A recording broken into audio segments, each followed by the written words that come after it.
Hey everybody, welcome back to Real Pro Tips. Today, we're going to talk a little bit about a very specific clause within the purchase and sales agreement in New Hampshire, and it is the insurance clause. I believe it's number 8. Don't quote me on that.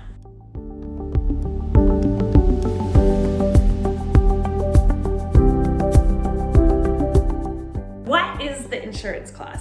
So the insurance clause is a portion of the contract that specifically states the sellers of a property must keep homeowners insurance on the property through midnight of the day of closing. Why is this important? Well, it's important for a variety of reasons.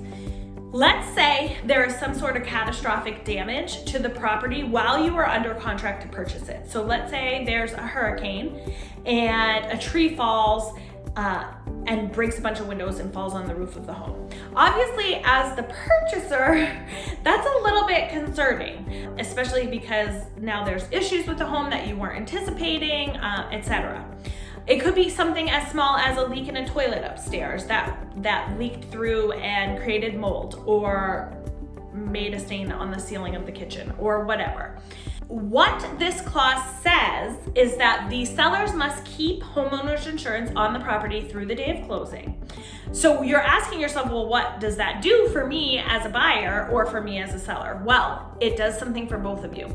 The first option is, let's say you have damage. The first option is that the seller takes the insurance money and repairs the property to the level it was at the time the buyers went under contract on it.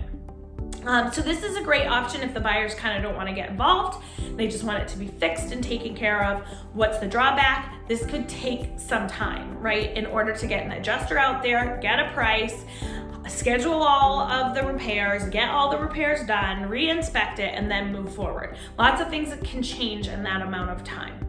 So there's a second option. The second option is that the seller gives all of that insurance money to the buyer, and the buyer repairs the property to their specifications. So this could make it move more quickly, and also it allows the buyers to choose any finishes or any other changes or repairs that they maybe were gonna do. They can go ahead and use that insurance money to make those repairs. There's also a third option, and the third option is the numerical number that you're choosing as a buyer or seller when you agree to a contract.